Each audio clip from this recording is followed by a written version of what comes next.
nagluto po tayo ng lugaw, ay ng kanin. Naubusan po tayo ng kalan kaya nagluto tayo ng gasol. Ay gasol, nagluto tayo ng sinaing na lugaw.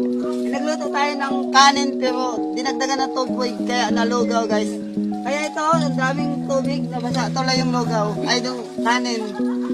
Kaya kakain kami ng tubig, ay tubig.